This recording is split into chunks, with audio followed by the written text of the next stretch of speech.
من يهد الله فلا مضل له ومن يضلل فلا هادي له وأشهد أن لا إله إلا الله وحده لا شريك له وأشهد أن محمدا عبده ورسوله أرسله بالهدى ودين الحق ليظهره على الدين كله ولو كره المشركون اللهم صل على محمد وعلى آل محمد كما صليت على إبراهيم وعلى آل إبراهيم إنك حميد مجيد اللهم بارك على محمد وعلى آل محمد كما باركت على إبراهيم وعلى آل إبراهيم إنك حميد مجيد أما بعد فإن خير الحديث كتاب الله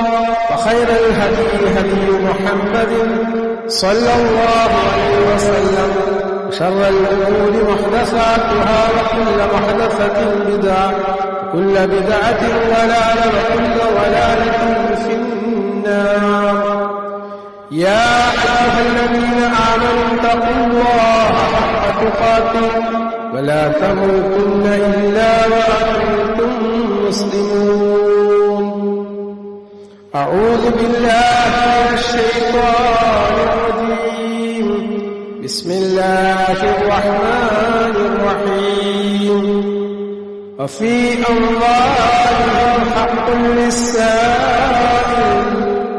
للسائل والمحروم ഏറെ സ്നേഹം നിറഞ്ഞ സത്യവിശ്വാസികൾ, ജീവിതത്തിന്റെ എല്ലാ ഘട്ടങ്ങളിലും എല്ലാ മേഖലകളിലും നമ്മെ ശ്രദ്ധിച്ച് പരിപാലിക്കുന്ന, നമ്മെ അങ്ങേയറ്റം ഇഷ്ടപ്പെടുന്ന, സ്നേഹിക്കുന്ന അള്ളാഹുവിന്റെ വിധി വിലക്കുകൾ സൂക്ഷിച്ച് ജീവിക്കണമേ എന്ന് ഉണർത്തുന്നു, വസിയത്ത് ചെയ്യുന്നു. അല്ലാഹു സുബ്ഹാനഹു വ തആല നമുക്ക് ഓരോരുത്തർക്കും അതിനുള്ള തൗഫീഖ് പ്രദാനം ചെയ്യുമാറാവട്ടെ. സഹോദരങ്ങളെ, ഈ ലോകത്ത് അല്ലാഹു സംവിധാനിച്ചിരിക്കുന്ന വിഭവങ്ങൾ അത് നമുക്ക് മാത്രമുള്ളതല്ല. അത് വെള്ളമാവാം, ഭക്ഷണമാവാം, മറ്റ് സൗകര്യങ്ങളാവാം. ചില ആളുകളുടെ സംസാരവും പ്രവർത്തനങ്ങളും ഒക്കെ നിരീക്ഷിക്കുമ്പോൾ നമുക്ക് തോന്നിപ്പോവുകയാണ് അത് അയാൾക്ക് മാത്രമുള്ളതാണ്. നമ്മുടെ കയ്യിൽ അല്ലാഹു സുബ്ഹാനഹു വ തആല സമ്പത്ത് തന്നിട്ടുണ്ടെങ്കിൽ സമ്പത്തിന്റെ കസ്റ്റോഡിയൻ അല്ലെങ്കിൽ അതിന്റെ ഉടമസ്ഥൻ അത് അല്ലാഹുവാണ്.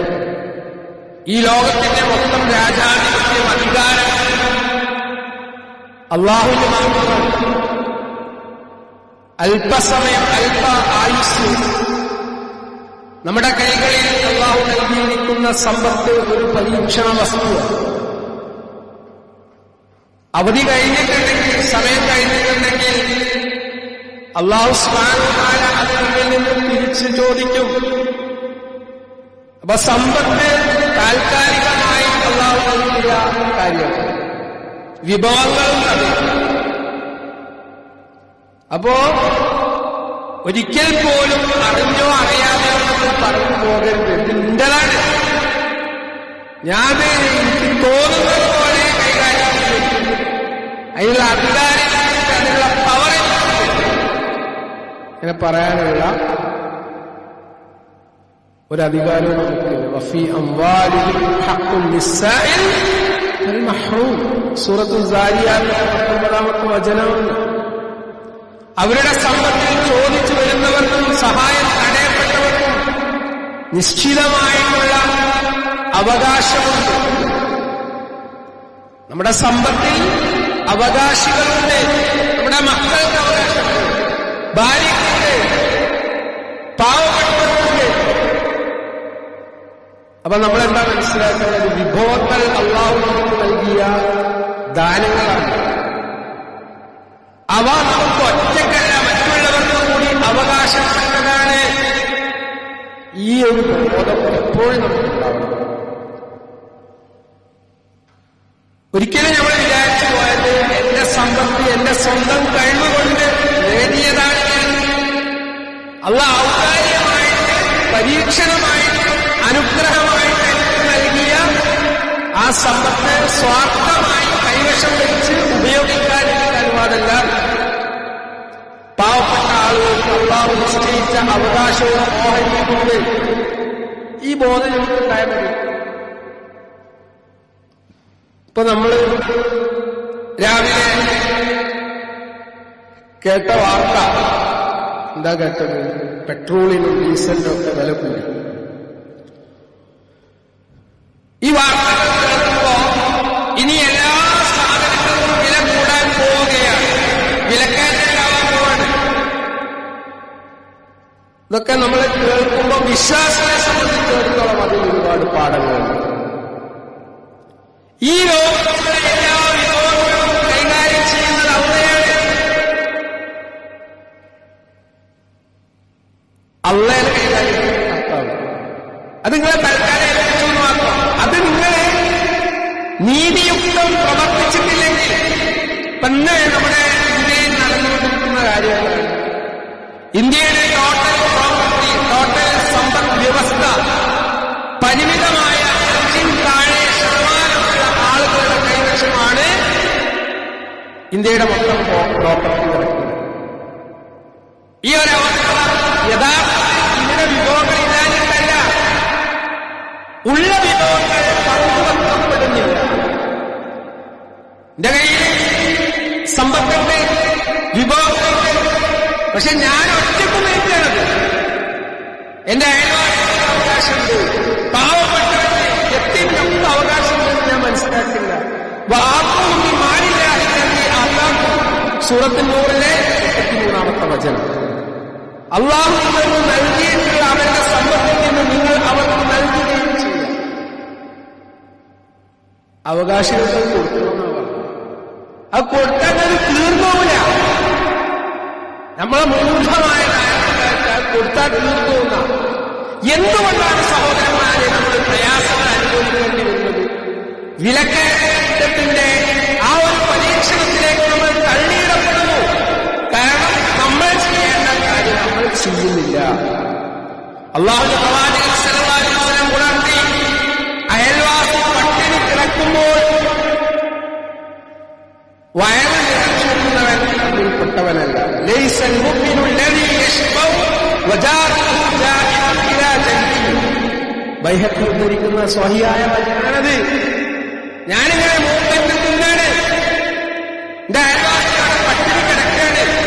അപ്പൊ ആ പട്ടിണി മാറ്റുക എന്നുള്ളത് എന്റെ ബാധ്യതയാണ്. ഞാൻ കറി വച്ചിട്ടുണ്ടെങ്കിൽ, ഞാൻ ഭക്ഷണം ഉണ്ടാക്കിയിട്ടുണ്ടെങ്കിൽ അതിൽ നിന്നുള്ള വിഭവങ്ങൾ എന്റെ അയൽവാസിയോട് കൂടി പങ്കുവെക്കാൻ, ഷെയർ ചെയ്യാൻ എനിക്ക് ബാധ്യതയുണ്ട്. നമ്മൾ മനസ്സിലാക്കുക, മിച്ചമുള്ളത് ആവശ്യക്കാരന് നൽകണം. കഴിഞ്ഞ ദിവസം ഒരു ഹോട്ടലിൽ കയറിയപ്പോ അവിടെ ഒരു ബോർഡ് വെച്ചിട്ടുണ്ട്. ബോർഡിനാണ് മുസ്ലിമല്ല, അയാൾ മുസ്ലിമല്ല, ഒരു അമുസ്ലിമായിട്ടുള്ള ആളാണ് ആ ബോർഡ് വെച്ചിട്ടുണ്ട്. ബോർഡ് എന്ന് പറയുന്നത് പൂർണ്ണമായും ഭക്ഷണം വേസ്റ്റ് ചെയ്യാതെ വടിച്ച് കഴിക്കുന്നവർക്ക്, ഒന്നും വേസ്റ്റ് ചെയ്യാതെ കഴിക്കുന്നവർക്ക് 5 രൂപ എന്താണ് ഫ്രീ ആണ്, കുറവാണ്. അപ്പൊ 4 ആൾക്കാർക്ക് 20 രൂപ. അപ്പൊ ഞാൻ അയാളോട് ചോദിച്ചു, എന്താണ് ഇതിന്റെ താല്പര്യം? അയാൾ പറഞ്ഞു, ഒരുപാട് ആളുകൾ ഭക്ഷണം വേസ്റ്റ് ചെയ്യുന്നു. നമ്മൾ വിചാരിക്കുക നമുക്ക് മാത്രമുള്ളതാണ് ആ ഭക്ഷണം. അല്ല, പാവപ്പെട്ടവർ കൂടിയുള്ളതാണ്. നമ്മൾ കൂർത്തടിക്കാൻ പാടില്ല, വേസ്റ്റ് ചെയ്യാൻ പാടില്ല. മിച്ചമുള്ളത് ആവശ്യക്കാരന് നൽകണം. സ്വന്തം ആവശ്യം കഴിച്ച് മറ്റുള്ളത് നൽകാതെ കൈവശം വെക്കുന്നത് ശരിയല്ല എന്ന് ഇസ്ലാം പറയുന്നു. അപ്പൊ ആ വിശ്വാസം യഥാർത്ഥത്തിൽ ഉണ്ടാവേണ്ടത്, പ്രവർത്തനം ഉണ്ടാവേണ്ടത് നമ്മിലാണ്. പക്ഷെ മറ്റുള്ള മതത്തിലുള്ള ആളുകൾ നമുക്ക് മാതൃക കാണിക്കേണ്ട അവസ്ഥയുണ്ട്. അല്ലാഹുവിന്റെ പ്രവാചകൻ സല്ലല്ലാഹു അലൈഹി വസല്ലം പഠിപ്പിച്ചു, മൻ കാന മഅഹു ഖൗലു വഹിദ് ഫൽയഖുൽ ബിഹി അലാ ഇലാഹി ലഹു വമൻ കാന ലഹു ഖൗലു മിൻ ദാലിക ഫൽയഖുൽ ബിഹി അലാ മൻ ലാ. മുസ്ലിം ഉദ്ധരിക്കുന്ന സ്വഹിയായിട്ടുള്ള വചനം.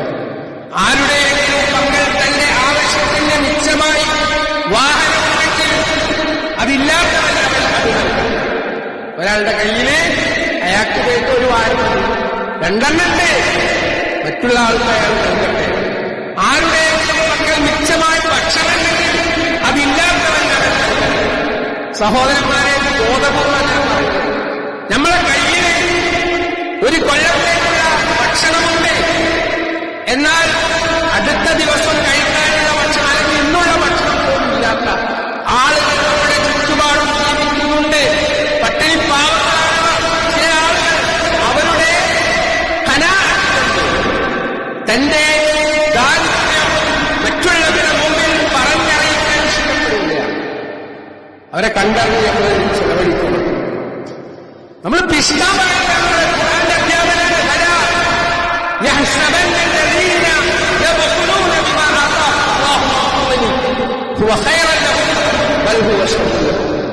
ആലിംറാന്റെ 180-ാമത്തെ വചനം.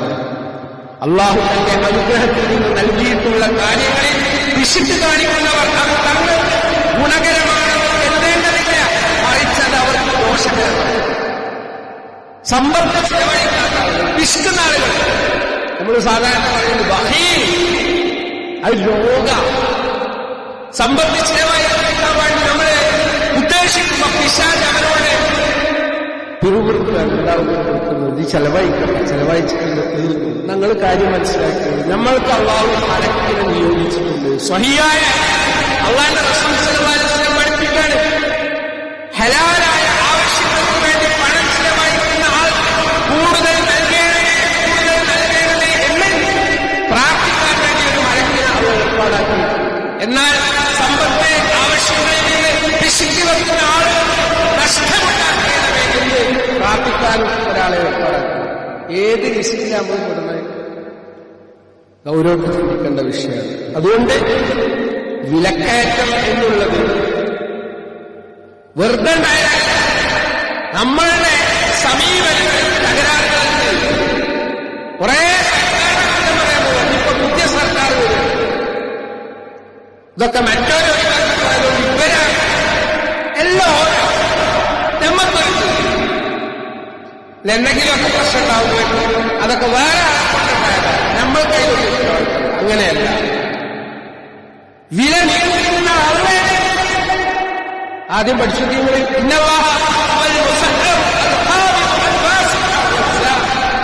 തീർച്ചയായും നിശ്ചയിക്കുന്നവൻ അവൻ അനുഗ്രഹങ്ങൾ പിടിച്ചു വെക്കുന്നു, വിശാലമായി നൽകുന്നവനും ഉപജീവനം നൽകുന്നവനുമാണ്. സുനൻ അബൂദാവൂദ് ഉദ്ധരിക്കുന്ന സ്വഹീഹായിട്ടുള്ള വചനമാണ്. സമ്പത്ത് ഇഷ്ടമുള്ള ആൾക്ക് വിശാലമാക്കി കൊടുക്കുന്നത്, കുറച്ചു കൊടുക്കുന്നത്, പിടിച്ചു വെക്കുന്നതൊക്കെ അള്ളേനെ. പെട്ടെന്ന് ചുഴലിക്കാറ്റുണ്ടായി, വെള്ളപ്പൊക്കമുണ്ടായി, കൃഷി ഉണ്ടായിട്ടുണ്ടായി, ചെയ്യുന്ന പടക്കാന അള്ളേനെ. നമ്മൾ കുറെ ഉണ്ടാക്കിയിട്ടുള്ള കാര്യങ്ങൾ തരണം എന്ന് നമുക്ക് ആസ്വദിക്കാനുള്ള വകുപ്പ് അള്ള ഉണ്ടാക്കി. അതിന് അള്ളാനോട് നമ്മൾ ചെയ്യേണ്ട കുറെ പാടില്ല, പൂഴ്ത്തിയെത്താൻ പാടില്ല. അപ്പതാ ഒരു 15 ദിവസം കൊണ്ട് ഒരു മാർക്കറ്റിൽ കൊണ്ടുവന്ന ഒരു പ്രോഡക്റ്റ്, ഒരു ഉൽപ്പന്നം, അതിന്റെ വില 100 രൂപയാണ്. പെട്ടെന്നാണ് ഡീസലിന്റെയും പെട്രോളിന്റെയും ഒക്കെ വില കൂടി. അപ്പൊ എന്താ ഈ ചങ്ങാതി ചെയ്യുന്നത്? ഓന് വാങ്ങിയ പ്രോഡക്റ്റ് ഓന് തുച്ഛമായിട്ടുള്ള പണത്തിനെ അവൻ ചെലവഴിച്ചത്, ഓനത് മിനിമം ലാഭം. പക്ഷെ ഓനെന്താ ചെയ്യുന്നത്? വലിയ വില കൂട്ടി വെക്കാൻ വേണ്ടി തയ്യാറാവും. ഇത് ഇസ്ലാം നിരോധിക്കുന്ന കാര്യമാണ്. പാപിയല്ലാതെ കച്ചവടക്കാരെ ശ്രദ്ധിക്കേണ്ട വിഷയമാണ്. അപ്പൊ നമ്മൾ കച്ചവടക്കാരനെ, അത് ചെറിയ വലിയ കച്ചവടക്കാർ വലിയ പൂർത്തിവെപ്പ് നടത്തുന്നു, ചെറിയ കച്ചവടക്കാർ ചെറിയ. ഇന്നിപ്പോ തക്കാളിക്ക് മാർക്കറ്റിൽ വന്നപ്പോ ഇന്നലെ 35-നാണ്, ഇന്നിപ്പോ 48-ആണ്. പെട്ടെന്ന് ഓരോ കൂട്ടും. എന്നാ കുറക്കും, അതുപോലെ കുറക്കൂല. കുറക്കണേ വില കുറഞ്ഞ അറിയല്ല, കൂട്ടിയ.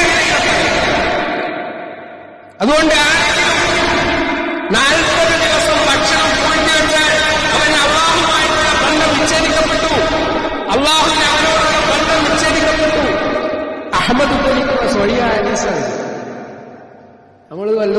മനസ്സിലാക്കുന്നുണ്ടോ? നമ്മളങ്ങനെ ജീവിക്കുക ഒരു ഗഫലത്തിലാണ്. എന്നിട്ട് ഇങ്ങനെ പറയും ആകെ പ്രയാസം ആരെ പഠിച്ച കൊണ്ടൊന്നുമില്ല. പ്രയാസം മിതവ്യയം നമ്മുടെ സമ്പത്തിനമാണ്. ദൂർത്ത് നമ്മൾ ഒഴിവാക്കണം. ഭക്ഷണ പദാർത്ഥങ്ങൾ മുംബൈയിലേക്ക് ഒഴിവാക്കി, പ്രത്യേകിച്ച് ഹിന്ദു തലമുറയിൽപ്പെട്ട കുട്ടികൾ. അതുകൊണ്ടാണ് ജോലി വന്നിട്ട് ഗതികേട് വന്നത്. ആവശ്യത്തിന് എടുത്താൽ പോലെ വെള്ളം തോന്നിക്കുന്നു, പൈപ്പാണ് തുറന്നില്ല. ഇപ്പൊ ഹറമയൊക്കെ പോയാൽ ഒരു ചെറിയ ഒരു കുപ്പി, എന്നിട്ട് സ്വന്തം വെള്ളം ഓനാവത് മുൻകൊടുക്കുന്നത് കാണില്ല. അതിനൊരു ഓട്ടം കാട്ടിയിട്ട് ഇങ്ങനെ കൊടുക്കുക. കാരണം ആ സ്വന്തം വെള്ളം കൊണ്ട് ഒരു ചെറിയ ബോട്ടിൽ രണ്ടാളും നമ്മള് വർത്തന പറയാ. കേട്ടോന് രോഗം വരാനില്ല. രോഗം വരാനുള്ള കാരണം കൂട്ടിന് ഇസ്രാഫ്. വിശുദ്ധ ഖുർആൻ പറയുന്നുണ്ട്, നീ അനാവശ്യമായിട്ട് കൂട്ടടിക്കരുത്. തീർച്ചയായും കൂട്ടടിക്കുന്നവൻ പിശാചിന്റെ സഹോദരനാണ്. നമ്മളെ മുസ്ലിങ്ങൾ നടത്തുന്ന വിവാഹ കോവിഡായപ്പോൾ കുറച്ചൊരു കൺട്രോൾ ഉണ്ട്. ഇപ്പൊ മൊത്തം വീണ്ടും പോയി. നമ്മൾ പൂർണ്ണമായും ആശ്രയിക്കുന്നത് ഗൾഫ് കൺട്രീസിനെയാണ്. നമ്മുടെ വരുമാനം അവര് പ്രയാസത്തിലാണെന്ന് ഇല്ലെങ്കിലും ബോധമാവും. നമുക്ക് കിട്ടുന്നവർക്ക് അപ്പാർമ്മ ചെലവഴിക്കുക. 30 വർഷം 35 വർഷം പ്രവാസിയായി ജീവിച്ച ആൾ ഓരോ മാസവും പണം അയച്ചിട്ടുള്ള നാട്ടിലേക്ക്. എന്നിട്ട് ഈ കുട്ടികളാണ് നമ്മൾ കൈകാര്യം ചെയ്യുന്നത്. എന്നിട്ട് നാട്ടിലേക്ക് തിരിച്ചു വന്ന് അവർ പട്ടിണിയാവുകയാണ്. കാരണം സൂക്ഷിച്ചു വെച്ചിട്ടില്ല, ഒരു ഡെപ്പോസിറ്റുമില്ല. ഭാര്യയും മക്കളും ഒരുപോലെ. എന്നിട്ട് പിന്നെ വാപ്പനാർക്കും വേണ്ട. വാപ്പ വയസ്സായി. എന്നിട്ട് പറയുക, ചോദിക്കുക. കഴിഞ്ഞ ദിവസം ഒരു സഹോദരത്തിലേക്ക് വന്നപ്പോ പറയണേ വീട് പോയി ഭാര്യയും മക്കളും ചോദിക്കുക. ഇത് വാങ്ങിയെത്തുന്നവരെ കണ്ടുമാനിച്ചു 10-35 കൊല്ലം പ്രവാസിയായിട്ട് അധ്വാനിച്ച് ജീവിച്ചു. മക്കൾക്ക് വേണ്ടി ഭാര്യയ്ക്ക് വേണ്ടി ജീവിച്ചൊക്കെ അയച്ചു വെക്കുന്നത്. എന്നിട്ട് ചോദിക്കുക, നിങ്ങളെന്താ അയച്ചേ? നമ്മളെ ഭാര്യമാർ ചോദിക്കുക, ഇതെങ്ങനെ വില കൂടാക്കുക? അതുകൊണ്ട് സഹോദരന്മാരെ, നമ്മൾ മനസ്സിലാക്കണം, അള്ളാന്റെ സഹായം കിട്ടണമെങ്കിൽ അള്ളാഹുവിന്റെ വിധിവിലക്കുകൾ അനുസരിച്ചുകൊണ്ട് ജീവിക്കാൻ നമുക്ക് സാധിക്കണം. വല്ലാഹു ഫീ ഔനിൽ അബ്ദി മാ കാന അബ്ദു ഫീ ഔനി അഖീ. മാനുഷികമായ അള്ളാഹു തന്റെ ദാസന്റെ സഹായത്തിനാണ്. തന്റെ ദാസൻ തന്റെ സഹോദരന്റെ സഹായത്തിൽ ആവുന്ന കാലത്ത് മറ്റുള്ളവരെ സഹായിക്കാൻ വേണ്ടി നല്ലൊരു മനസ്സുണ്ടെങ്കിൽ നമ്മളെ കാര്യം അള്ളാഹു സലാമത്താക്കി തരുമെന്നാണ് പറഞ്ഞത്. സ്വന്തം കാര്യങ്ങൾക്ക് വേണ്ടി, സ്വാർത്ഥ താല്പര്യങ്ങൾക്ക് വേണ്ടി നമ്മൾ ജീവിക്കാതിരിക്കുക. നമുക്കുള്ള കാര്യങ്ങൾ മറ്റുള്ളവർക്ക് പങ്കുവെക്കുക. പരീക്ഷണഘട്ടങ്ങളാണ് വന്നുകൊണ്ടിരിക്കുന്നത്. അപ്പൊ പരീക്ഷണഘട്ടം വരുമ്പോ സമ്പന്നതയുടെ, സുഭിക്ഷതയുടെ ഒക്കെ ഒരു കാലഘട്ടം കഴിഞ്ഞു പോയിട്ടുണ്ട്. ചോദിച്ചാലും പരിവട്ടം പട്ടിണി ഇതൊക്കെ പറഞ്ഞുകൊണ്ടിരിക്കുന്നത്. സമ്പന്നരുണ്ടായ കാലഘട്ടം കഴിഞ്ഞില്ലേ? അന്ന് കൊടുക്കേണ്ടവർക്ക് കൊടുക്കുന്നുണ്ടോ? ഇല്ല, കൊടുക്കുന്നില്ല. അന്ന് പിശുക്ക് കാണിച്ചു. അതുകൊണ്ട് ഇത് പരീക്ഷണമാണ്. പരീക്ഷണത്തിൽ നമ്മൾ സ്വീകരിക്കേണ്ട നിലപാട് കാര്യങ്ങൾ അള്ളാഹു ഫലമേൽപ്പിക്കുക. ഐശ്വര്യവും ദാരിദ്ര്യവും നൽകുന്ന നല്ലതിന് മിതവ്യയം നമ്മൾ ശീലിക്കുക. അള്ളാഹു നമ്മെ അനുഗ്രഹിക്കട്ടെ.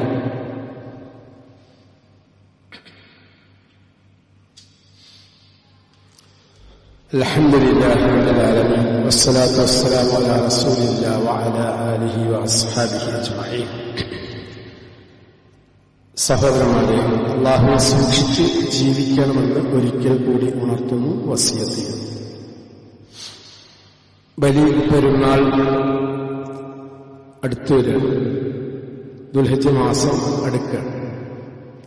ഇവിടെ ഒരു വലിയ സുന്നത്ത് നമുക്ക് നഷ്ടപ്പെടാനുള്ള ശ്രദ്ധ നമ്മുടെ ഭാഗത്തുനിന്നുണ്ടാകും. പ്രത്യേകിച്ച് ഉളഹിയ്യത്ത് എന്നുള്ളത് പ്രബലമായിട്ടുള്ള ഒരു സുന്നത്താണ്. ഇപ്പോ ഗുരുവിന് ചിലപ്പോൾ 10,000 രൂപ ഒരു ഷെയറിന് വാങ്ങിക്കൊണ്ടു അല്ലെങ്കിൽ 12 ഒക്കെ വരും. എത്ര തന്നെയാണെങ്കിലും നമ്മൾ വിചാരിച്ചാൽ ഒരു ഷെയർ കൂടുക എന്നുള്ളത് പ്രയാസകരല്ല. ബാക്കി പലതിനും നമ്മൾ പൈസ ചെലവാക്കും. പെട്ടെന്ന് ഒരു ഹോസ്പിറ്റൽ കേസിലായ കടമായെങ്കിൽ നമ്മളത് അവിടേക്ക് എത്തും. എന്നാൽ അള്ളാഹുവിന് വേണ്ടി ത്യാഗം ചെയ്യാൻ, അള്ളാഹുവിന് വേണ്ടി ബലിയാക്കുക, സ്വന്തം മകനെ അറുക്കാനാണ് ഇബ്രാഹിം നബി അലൈഹിസ്സലാമിനോട് ആവശ്യപ്പെട്ടത്. അപ്പോ ഇസ്മായിൽ അലൈഹിസ്സലാമിനെയാണ് അറുക്കാൻ വേണ്ടി തയ്യാറായത്. അവിടെയാണ് ഒരാടിനെ സബ്സ്റ്റിറ്റ്യൂട്ട് ചെയ്തത്. എന്നാൽ നമ്മളോട് മക്കളെ അറക്കാനെന്ന് പറഞ്ഞിട്ടില്ല. നമ്മളോട് പറഞ്ഞാൽ എന്താണ്? ഒരാടിനെ അറക്കുക, അല്ലെങ്കിൽ ഒട്ടകത്തെ അറക്കുക, അല്ലെങ്കിൽ നാക്കാലികളെ അറക്കുക. അതിന്റെ ആ കണക്കനുസരിച്ച് ഇപ്പൊ ഒരു ഓഹരിയെങ്കിലും കൂടാൻ 7 ഓഹരിയിൽ ഒരു ഓഹരി, അത് മിനിമാണ്. ഒരു ഉരുവിനെ അറക്കാൻ പറ്റുന്ന ആള് മറ്റൊരു ഉരുവിനെ അറക്കുക. അതിനുള്ള സംവിധാനങ്ങൾ ഈ പള്ളി കമ്മിറ്റിയിലുണ്ട്. അതിൽ നമ്മൾ പങ്കെടുക്കണം. അതുപോലെ ദുൽഹജ്ജ് മാസത്തിലെ ആദ്യ 10, 11, 12 ആ ദിനങ്ങൾ വളരെ പവിത്രമാണ്. നമ്മുടെ സഹോദരങ്ങൾ ഹജ്ജിന് പോയിക്കൊണ്ടിരിക്കുകയാണ്. അവർക്കൊക്കെ വേണ്ടി നമ്മൾ ആത്മാർത്ഥമായി പ്രാർത്ഥിക്കേണ്ടതുണ്ട്. അവര് വസിയത്ത് അവരോട് പറയുക, അവർ ഇങ്ങോട്ട് പറയും എന്താ പ്രാർത്ഥിക്കേണ്ടത്? അവർക്ക് മഖ്ബൂലും മബ്റൂറുമായിട്ടുള്ള ഹജ്ജും ഉംറയും ഒക്കെ നിർവഹിച്ച് റാഹത്തായിട്ട് നാട്ടിൽ തിരിച്ചു വരാനുള്ള ആരോഗ്യത്തിന് വേണ്ടി, ആഫിയത്തിന് വേണ്ടി നമ്മൾ ദുആ ചെയ്യേണ്ടതുണ്ട്. പരസ്പരം പ്രാർത്ഥിക്കേണ്ടവരും നന്മ ചെയ്യേണ്ടവരും. ഒറ്റയ്ക്ക് നമുക്ക് ജീവിതമല്ല. നമ്മളെപ്പോഴും മറ്റുള്ളവരെ ആശ്രയിച്ചുകൊണ്ട് ജീവിക്കുന്നവരാണ്. എന്റെ കാര്യത്തിൽ ഒറ്റയ്ക്ക് നോക്കുന്ന ആരും വമ്പ് പറയണ്ട. കാരണം ഒരു സെക്കൻഡ് പോലും നമുക്ക് മറ്റുള്ളവരുടെ സഹായം ആവശ്യമുണ്ടോ? കേരളത്തിലേക്ക് വരുന്ന പച്ചക്കറികൾ അല്ലെങ്കിൽ ഭക്ഷണ പദാർത്ഥങ്ങൾ അവിടെ ലോറി പണി നടക്കുന്നുണ്ടെങ്കിൽ നമ്മളുടെ കാര്യം കട്ടപ്പോകേണ്ട. അതുകൊണ്ട് പരസ്പരം വിട്ടുവീഴ്ച ചെയ്തുകൊണ്ട് ജീവിതം മുന്നോട്ട് കൊണ്ടുപോകാൻ നമ്മൾ ശ്രദ്ധിക്കണം. സഹായം ചെയ്യണം. ചോദിച്ചു വരാൻ കാത്തിരിക്കാതെ കണ്ടവരെ സഹായിക്കാനുള്ള ഒരു മനസ്സ് നമുക്കൊക്കെ ഉണ്ടാവണം. അല്ലാഹു സുബ്ഹാനഹു വ തആല ആ രൂപത്തിൽ പരസ്പരം ഉൾക്കൊണ്ട് ജീവിക്കാനുള്ള ഹൃദയവിശാലത നമുക്ക് എല്ലാവർക്കും പ്രദാനം ചെയ്യുമാറാകട്ടെ. നമ്മിലൊക്കെ ഒരുപാട് പാപങ്ങൾ വന്നുകൊണ്ടിരിക്കുന്നു. അല്ലാഹു സുബ്ഹാനഹു വ തആല നമ്മുടെയൊക്കെ തെറ്റുകൾ പോരായ്മകൾ പുറത്ത് മാപ്പാക്കി തരട്ടെ. നമ്മിൽ രോഗികളായിരിക്കുന്ന ഒരുപാട് ആളുകൾ, പള്ളിയിൽ പോലും വരാൻ പറ്റാത്തവർ ഉണ്ട്. അല്ലാഹു സുബ്ഹാനഹു വ തആല അവരുടെ രോഗങ്ങൾ എത്രയും പെട്ടെന്ന് ആശ്വാസം നൽകി അനുഗ്രഹിക്കട്ടെ. اللهم اغفر للمؤمنين والمؤمنات والمسلمين والمسلمات الأحياء منهم والأموات إنك مجيب الدعوات يا قاضي الحاجات. توفنا مسلما وألحقنا بالصالحين. ربنا ظلمنا أنفسنا وإن لم تغفر لنا وترحمنا لنكونن من الخاسرين. ربنا آتنا في الدنيا حسنة وفي الآخرة حسنة وقنا عذاب النار. وصلى الله على محمد وعلى آله وصحبه أجمعين.